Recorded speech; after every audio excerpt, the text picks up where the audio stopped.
Let's make coconut Bofrot today, okay? Coconut Bofrot. I hope everyone is doing well by God's grace.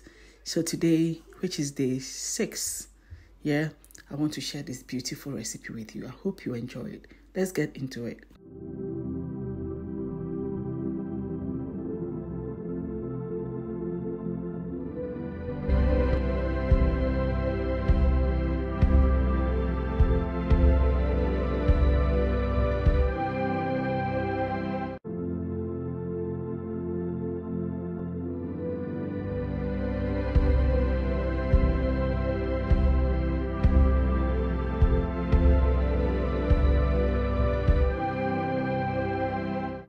So I have some warm water to which I'm adding active dry yeast, okay? And I'm adding some sugar to activate it because yeast tries very well in sugar solution. So I'm stirring it and I will let it sit to bloom, okay?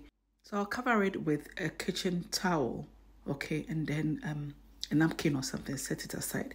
In the meantime, I'm getting my dry ingredients ready. So I'm adding a lot of things to it, which I'm going to be listing. I have coconut sugar, normal sugar, coconut milk powder, nutmeg, and salt. Okay, so I'm mixing all that aside. And here I'm adding desiccated coconut, right? So I'll mix it and then I will set that aside. When the yeast blooms, then we'll add it to it. Okay, so it's been about 10 minutes and the yeast has bloomed just a little bit. Okay, well, it's a very cold day, so I don't blame it. Okay, so I'm going to add it to our dry ingredients and I'll bring everything together. Okay, so we're making Bofrot, so just the same way you make your normal Bofrot, just that. And I'm adding my coconut milk. Okay, so the liquid that I needed, I halved the liquid. So half of it was water, which I used to bloom the yeast, and half of it is the coconut milk. Okay, so I'm going to mix this together, and then when it's nicely mixed, okay, then we'll set it aside for about an hour for it to double in size. Okay, so at this point it seemed very stiff. Okay, when it's stiff, you can add a bit of water or a bit of coconut milk to it, okay, so that it becomes a bit loose. Okay, because the looser it is, the more easier, softer it becomes, and the more easier it is to sort of scoop it into the oil. Okay, so at this point, I use my hand to beat it a bit, okay, so just so that I can activate the gluten a little bit, okay. So beat it a little bit, then you set it aside. Yes, yeah, this is looking really good. It's looking really sticky, and I'm happy with the way it looks. Okay, so I'll cover it, and then we'll set it aside. Okay, so it's been an hour, and look at how fat it has become. Okay, so it's just doubled in size, and it's really, it's a very nice dough. Okay, or nice mixture, or whatever you can call it, right? And look at, how smoothly it comes, through your fingers. I mean, this thing, the way I struggle, that's why I don't like doing Bofrot. Okay, I don't like doing Bofrot at all because of that thing that I have to be doing with my hands.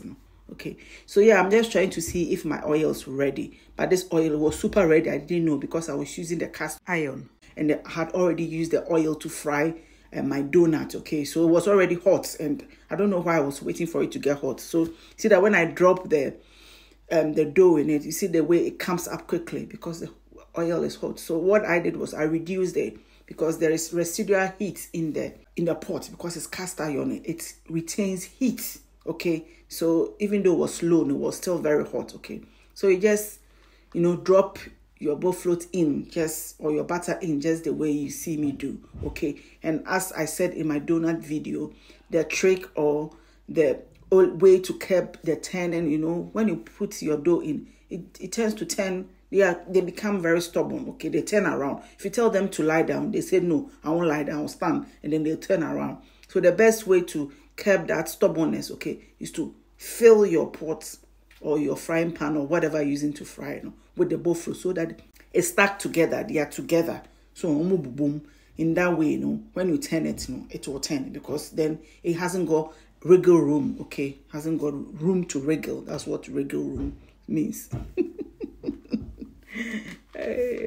Awesome. Okay, so yeah, right now what I do is fry, and what our advice you do is, because some went in before the others, what you have to do is to remove those ones first, because those ones tend to brown before. So if you look at it, you see some of them are browner, golden browner than the others. Okay, so you take those ones out, then you take the other ones out later, so that they all, you get a uniform color to all of them, right? So yeah, that is our Bofrot done. And once I take this out, I'm going to show you a different way. It should be the way the Bofrot, we handle the Bofrot butter and drop in the oil. It becomes very complicated. So you can just scoop it with the tips of your finger, as you see me do, and drop it in, and it will inflate and it will become very nice. You don't have to worry about doing that skill of moving the thing, bouncing the thing in between your fingers or in your palm up and down, which I say. So that's skill needed. That's the main reason why I didn't like doing Bofrot. But now,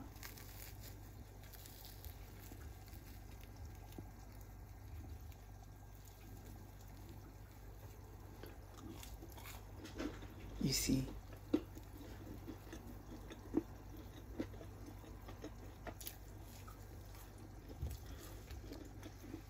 Just the crunch cries everything. This Bofrot is delicious. You get a beautiful crunch on the exterior, and it's beautiful. You love it. So this is just a very simple recipe. If you have time, you have the ingredients, put them together, and that is you done. Beautiful. So this is it. I hope you enjoyed this recipe, and please, I hope you give it a try, give it a go, and let me know. Don't forget to like this video, share, and subscribe, and I'll see you in the very next one. Bye.